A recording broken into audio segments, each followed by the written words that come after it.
So one of the many ripples that I'm really excited about learning and continuing to be a part of is the work that's unfolding right now with the United Nations Institute for Teaching and Research.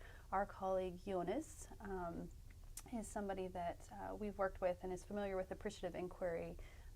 And he learned of the work that we had done in Texas, bringing this global community together, and talk about the impacts of a question. He really started asking the question, what might it look like for us to bring together these different threads about the Sustainable Development Goals and positive education, and really using, again, appreciative inquiry as a methodology to do that. And so we shared with him more of the work that happened in Texas, and we had the good fortune of meeting with him and other colleagues at UNITAR in Geneva last fall, and starting to dream up and ask this question that we are excited to continue to globally and bring a community together to collectively answer of how can we bring these different threads together and really create change at the scale of the whole. So UNITAR is the United Nations Institute for Training and Research, and Jonah has recently become the special assistant to the executive director there. And Jessica and I had a chance to speak with him, and we want to just show you the clip of how he understands those three elements being brought together beautifully. Other topics on the social side, gender equality, poverty, are all described in this vision that the UN member states and many stakeholders developed in 2015 called the Sustainable Development Goals. These are 17 goals that have indicators attached to it that say, where do we want to see the world in 2030? We from the United Nations think we can't reach it with the old methods. The old methods could be seen as countries, states doing it alone. We live in a very messy time, as we all see it daily on the news. So our vision is we have to involve millions of people through their organizations. So be it business, very importantly, be it non-governmental organizations, and of course also educational institutions. Because that is the most important part in my view, in our view. We have to bring a new kind of thinking to this and the next generation. And that's where education providers, K-12 and universities have a really big role to play. Because with the current way of approaching problems, challenges, we won't get to reaching the Sustainable Development Goals. So now that comes to the question here of positive education. Our vision is, and why I'm excited about this project, is that positive education can be a way to bring education providers, universities, K-12, even kindergartens, to approaching education in a new way, in a more holistic way. So while one could also speak again about the old paradigm, where one is very focused on expert knowledge and does it in a silo, positive education to me enables people to think across the system. So ecosystem thinking is one way of approaching that.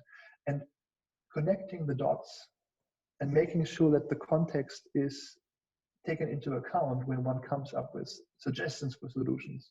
And that's what positive education can do.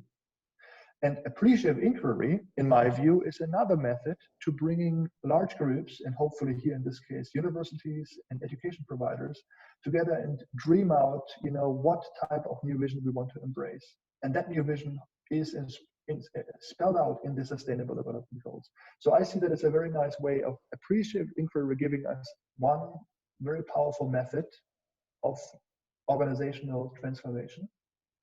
Positive education being kind of the DNA that we want to ingrain in education providers.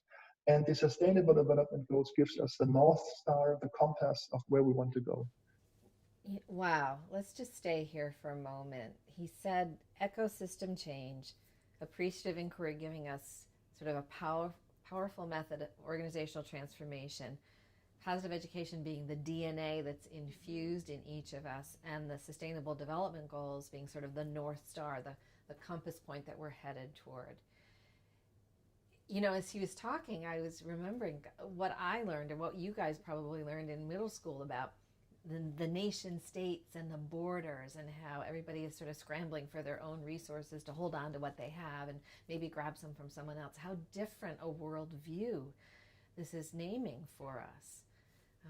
would love for you to just reflect on what that sort of moves within you. Yeah, I feel like it's exactly the thing that we needed all along to help us think about this. I think we've been in this space of trying to sort of create this movement, as we've talked about, and create this really transformational experience. But to think about it in that light of something that's, you know, that's really sort of bringing these different countries together. I mean, the world is becoming a smaller place, but by having a uniform conversation around education and what that might look like, and then having something like the Millennial Development Goals to really sort of create that North Star, that common goal that everybody can be working towards.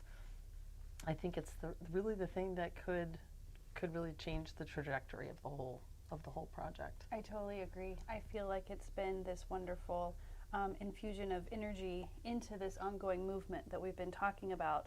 As Molly was saying, it's like the UN Development Goals really is creating this macro inspiration for us to that, you know, all these different countries that have become energized can continue to rally around, like, you know, what do we really mean by well-being? Mm-hmm. You know, it's not just well-being, you know, at an individual level, it's well-being at a collective level.